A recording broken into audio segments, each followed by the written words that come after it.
Hi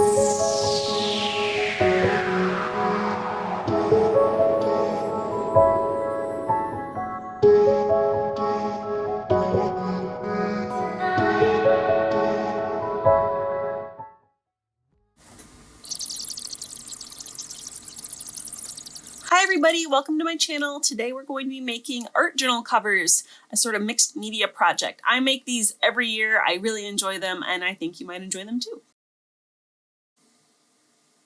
So we will start off with an XL Canson mixed media sketchbook. I love these things. We're also going to use some tissue paper.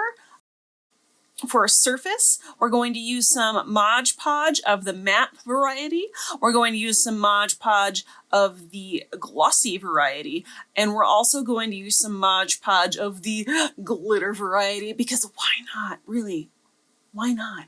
I also have some laser iridescent paste, which I honestly found at Walmart, go figure, and some paint, whatever brand you'd like is fine, and last but not least, some paint brushes. You're going to want at least one that's kind of cruddy for all the Mod Podge and paste we're going to be using today.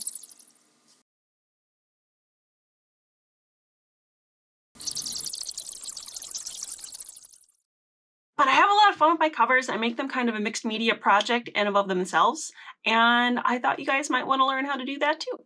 So what I do is I start with my Canson XL mixed media pad. And I am sure that there are other sketchbooks that would work just as well or better, but these are the ones I have found to work the best for me. So this is what I recommend to people. You don't have to go out and get one of these. You can use something you have on hand if you want. I'm not telling you your sketchbook is bad. But I start off with one of these, and what I'm going to do to start is I'm going to open it. I already have some sketches in here for the year. So I'm going to fold this over like so. That way my paper is safe. If I have any paint or ink or any art materials bleed out or fall off the edge, it's going to hit my table instead of my paper. It would be best probably to not have sketches on your first page yet because those are probably going to get a little bit smudged. Luckily, I have sprayed them, so they should be fine. But just in case, I would recommend not doing what I'm doing. Do as I say, not as I do, right? Now, what I like to do when I start off my sketchbooks is I want to make a surface that I can paint off of. Excuse the noise. Opening packaging. But I want to make this a surface that's really easy for me to paint on and is a little bit more interesting than the surface we have here. This isn't necessary. This is just what I like to do. So again, totally optional, something I like though. I'm going to take some tissue paper. And I bought this tissue paper like at Meyer. You don't have to go out and get special tissue paper. You can get some really fun scrapbooking paper for this part of the project if you want. Go to Joann's or Michael's and go wild. I have found some really cool stuff there. But you certainly don't have to. And I think the tissue paper I bought for today was like $2 or something. So it's fairly cheap. And I'm going to rip that up into smaller pieces and set these beside my project so I can use them in a moment.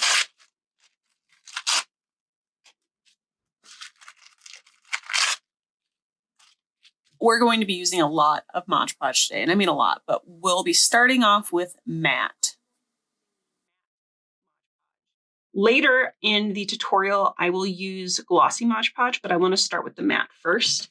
It's a little bit easier to paint and draw on top of matte than it is the glossy. And easier is better. We want that. We don't want to make life difficult for ourselves any more than we have to. Okay. Now you're going to want to grab a paintbrush or a sponge brush. I find sponge brushes work great for this. So if you have one laying around, definitely use it. I don't. So I'm going to use a smaller brush that I have that was kind of cheap. I'll begin coating the surface of my sketchbook with the Mod Podge. And again, that's matte. I cannot emphasize that enough. And I'll be using that to stick on all these tiny little ripped up pieces of tissue paper that I've made. I vastly prefer the torn look to my tissue paper. You guys are more than welcome to cut that out with scissors if you really want. You know, everyone's preference is different, but I find this more aesthetically pleasing. It creates a really nice texture. And I want to make sure I coat the entirety of the cover, and don't be afraid to add a couple of layers. I have found that the stuff dries pretty quick, so you don't have to be too careful, about making it too thick. I've literally never had that problem, but you know, if you're worried about that, you can always go one layer at a time, let it dry a little bit, and then come back.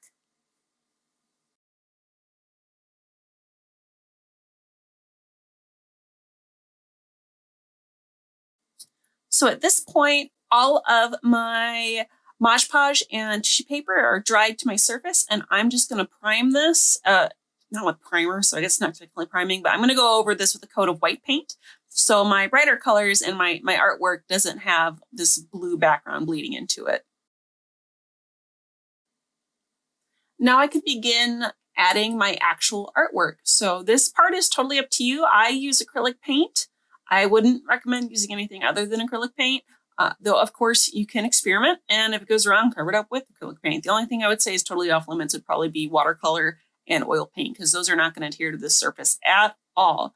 I almost always add gold before I add the rest of my colors. Again, that's just my personal preference. This is the part where you get to just kind of go wild and make your artwork and really make this journal your own.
So I am definitely channeling some magical girl vibes with my art journal this year, probably just because of how insane last year was. And I'm trying to bring some light, happy awesomeness with some, like, you know, secretly in the back badassery into 2021. Now, if I'm being completely honest, this is not the best journal cover I've ever made. It's not a piece of art I'm incredibly fond of, but I have this policy when it comes to my art journals. It's very different from the policy I have and the attitude I take with my oil paintings. The art journal is a space for mistakes. You know, it's where I practice every day. It's where I'm free to make mistakes. And when I make a mistake or I make something I don't completely like, I don't allow myself to sit there and make it perfect. I'm not going to sit there and fix every little thing until it's amazing. I'm going to give myself the freedom to make mistakes and move on and make better things the next day. Allowing ourselves to make mistakes over and over again is the only way we learn, and we have to be comfortable with that. So while that side of my journal, the front cover, is drying, I pop over to the back side of the journal to start the whole process over again. I will say that when you're doing this at home, if you are doing this at home, please wait for that front of your journal to dry, unlike what I'm doing, so you can totally flip those papers over just like we did with the front of the journal, so they're not sitting underneath the back cover. You don't risk getting paint on those. I was just impatient and wanted to make this for you guys as quick as possible. So I ran the risk. Thankfully, nothing went wrong, but it could have. So again, I said this earlier, do as I say, not as I do, because that was stupid. Now, once the paint is dry on the cover side, like all of the design work is dry, I'm going to go back in with even more Mod Podge. You guys, I am obsessed with this stuff. It comes in so many different wonderful variations, and it just makes everything so pretty and protects it so well. So I'm going in with some of that gold Mod Podge with the glitter in it, and I'm also going in with some of that laser paste. And it's so weird. I cannot believe I found this stuff at Walmart. I don't even usually shop at Walmart. It was a fluke accident. Freak accident? What's a fluke accident? I don't know. A freak accident that I even had to go in, but I found this stuff and I love it. I'm going to put that on the sword and the glitter around the edges. And then once I have my glittery goodness on there, I'm going to go in with my gloss on top of the whole thing and use that to kind of make a protective layer. Now, it does help protect the journal. Don't get me wrong. It definitely helps protect your artwork, helps protect the journal, helps protect you from like smudging and stuff. I have found that when I'm using my art journals that are decorated in this way, if I stash them in, say, my backpack or my purse a lot, they do run the risk of collecting dirt, and the dirt will kind of stick to that Mod Podge, so it's a double-ended sword. I have just been very careful about keeping my bags extremely clean. Usually when I said dirt, usually when stuff hits my art journal, it's a graphite pencil that went crazy in my purse, or glitter, or some paint or something. So if you're particularly clean in your bags, you should be fine. The other option would be to make like a cute little pouch to go with your art journal, which sounds awesome. Maybe that'll be my next video. You guys let me know if you want to see me make an art journal pouch to keep these safe and clean and nice when you're traveling. Not that we're traveling a whole awful lot this year, are we? But, you know, it's going to change. Putting that out into the world. We're going to get better and we're going to start traveling a whole bunch.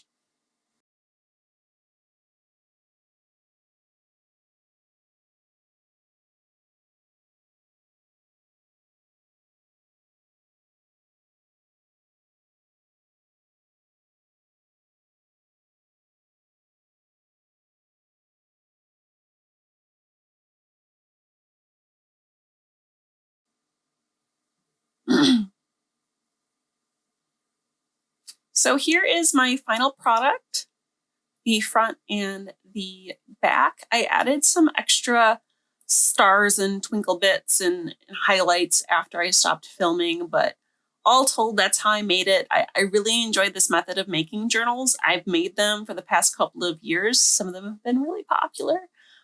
You can see the glitter better in that shot. It was so shiny. The camera doesn't pick it up very well. It's so shiny, you guys. It's great.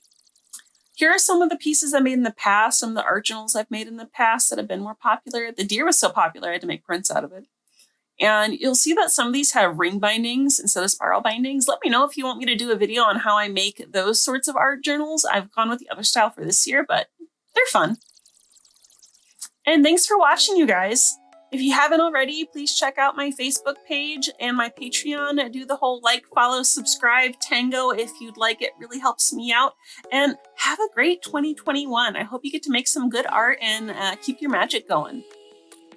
Come and fly away with me. Come and fly away with me. Come and fly away with me.